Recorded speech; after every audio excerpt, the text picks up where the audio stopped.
Cet acte horrible et sauvage s'est produit le dimanche 16 mai 2021 sur l'île de Ré en Charente-Maritime. Cela fait près de 20 ans que l'éleveur Régis Léo, gérant de l'entreprise Ânes en culotte, élève des ânes du Poitou sur l'île de Ré. Ce dimanche 16 mai 2021, plus précisément aux alentours de midi, Régis Léo a fait une macabre et triste découverte. Il a malheureusement découvert le corps d'un de ses ânons décapité et dépecé au pied des douves de la citadelle de Saint-Martin-de-Ré. C'est à cet endroit que paissent ces ânes. Il n'aurait retrouvé que la tête et les membres arrière de l'ânon. Selon les premiers éléments de l'enquête, quelqu'un serait venu le mutiler, le tuer et le découper au couteau. La tête était séparée de son corps. Mis à part la tête et les membres arrière de l'ânon, le reste de son corps disparu. Autre élément qui a été soulevé, il n'y avait pas de sang autour de l'animal, comme si on l'avait aspiré avant, s'interroge Régis Léo. Cela peut-il avoir un lien avec une sorte de rituel ? L'acte étant atroce, il est d'autant plus douloureux d'apprendre que cet ânon était âgé seulement de quelques heures. En effet, d'après les informations dont on dispose, le corps a été découvert à midi et il venait de naître quelques heures plus tôt dans la nuit de samedi à dimanche. L'ânon venait donc d'être mis au monde et n'a malheureusement vécu que quelques instants. Régis Léo précise qu'il n'a pu prendre qu'une première tétée et aurait fait que quelques pas. Cette affaire fait aussi malheureusement rappeler les nombreuses mutilations d'équidés qui à ce jour restent toujours sans réponse. Mais pour les enquêteurs, il est encore trop tôt pour privilégier une hypothèse. Une enquête judiciaire vient d'être ouverte par la gendarmerie de Charente-Maritime.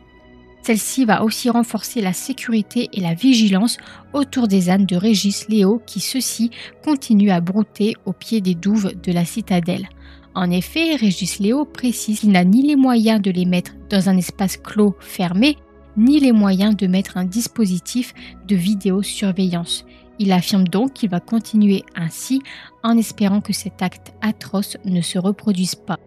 Le maire de Saint-Martin et le président de la communauté de communes sont venus le jour du drame assurer leur soutien à l'éleveur. Ils lui ont également indiqué que sa demande de permis de construire pour une asinerie est en bonne voie. Celle-ci permettra ainsi dans l'avenir de mettre ces animaux à l'abri. Régis Léo a déclaré à France Bleu « Il faut vraiment être malade, désaxé, fou furieux pour avoir autant de lâcheté envers un petit animal qui n'a que quelques heures. » Il a ajouté que selon lui, c'est une main habile qui a fait ça, l'animal était vraiment désossé. Il fait aussi appel à tous les éleveurs à la vigilance. C'est ainsi que je vais conclure cette vidéo. La personne qui a commis cet acte doit être retrouvée et une peine exemplaire doit être prise. Quelle personne peut tuer aussi sauvagement un être vivant, d'autant plus quand celui-ci vient à peine de naître, vient à peine de venir au monde.